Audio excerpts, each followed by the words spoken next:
Itu keren, kehidupan dalam rencana Tuhan. Matius pasal 5 ayat 48 seringkali disalah mengerti.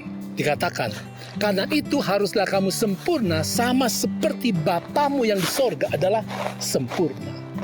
Apakah maksud ayat ini? Haruskah kita hidup seperti Tuhan yang tanpa kesalahan, tidak memiliki kecenderungan untuk berdosa, dan hidup tak bercacat sama sekali? Sebagian orang Kristen frustrasi karena merasa tidak bisa hidup sempurna seperti Bapa yang di sorga. Mari kita lihat ayat ini dengan baik-baik. Kita membaca mulai ayat yang ke-43.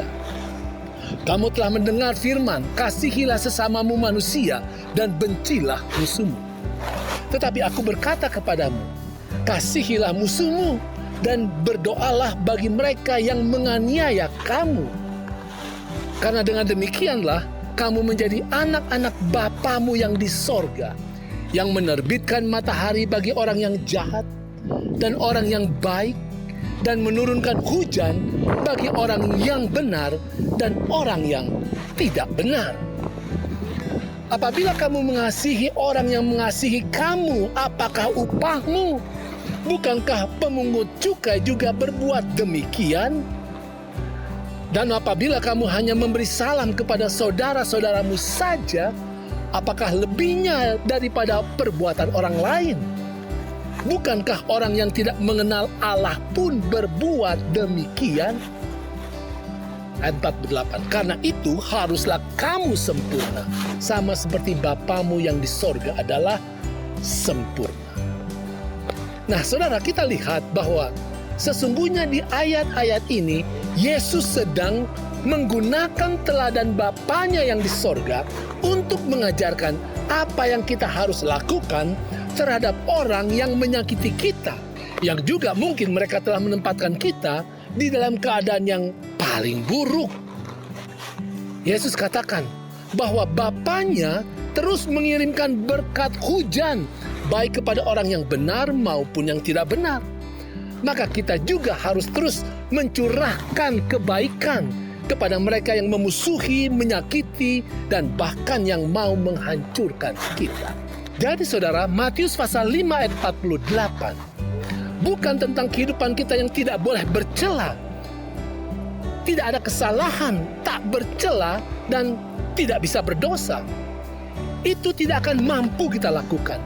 Kesempurnaan hidup kita adalah apa yang Tuhan akan lakukan di dalam kita ketika kita terus bertekun dan setia kepada Tuhan. Tetapi saudara, Matius pasal 5 ayat 43 sampai 48 memberikan suatu pelajaran yang sangat penting yang bisa kita lakukan, yaitu memilih untuk mengampuni, untuk terus mencintai, untuk terus memberkati setiap orang yang memusuhi, mencurangi, merugikan, menyakitkan, bahkan yang sedang menghancurkan kita. Terlepas dari perasaan apapun yang kita miliki terhadap orang yang menjahati kita, tetapi kita dapat memilih untuk bersikap lemah lembut dan mengasihi mereka. Seorang filsuf terkenal bernama Friedrich Nietzsche, dia menentang iman Kristen, khususnya konsep kelemah lembutan ini. Menurut Nietzsche, kekristenan adalah agama yang lemah, moralitas budak. Dia katakan kekristenan telah memihak kepada segala sesuatu yang lemah, rendah, dan gagal. Mereka telah membuat sesuatu menjadi ideal dari apapun yang bertentangan dengan naluri kehidupan yang kuat.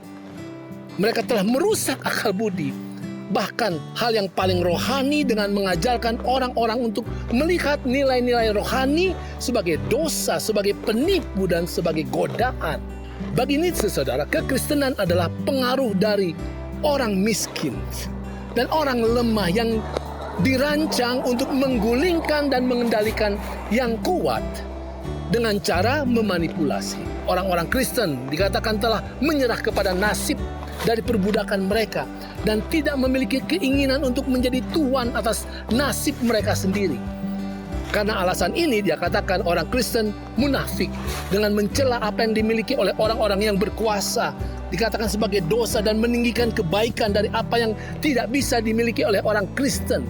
Memaksakan moralitas baru mereka kepada semua manusia.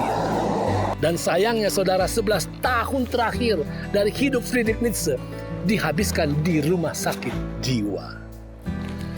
Saudara, orang yang lemah lembut di dalam Kristus tidak akan takut bahwa hidupnya akan hancur oleh karena perbuatan-perbuatan orang hebat ataupun orang-orang yang memusuhinya.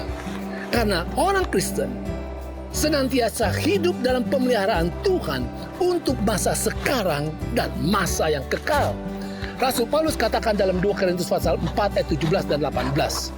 Sebab penderitaan ringan yang sekarang ini mengerjakan bagi kami kemuliaan kekal yang melebihi segala-galanya, jauh lebih besar daripada penderitaan kami.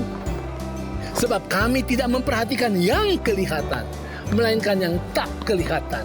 Karena yang kelihatan adalah sementara, sedangkan yang tak kelihatan adalah kekal. Itu keren.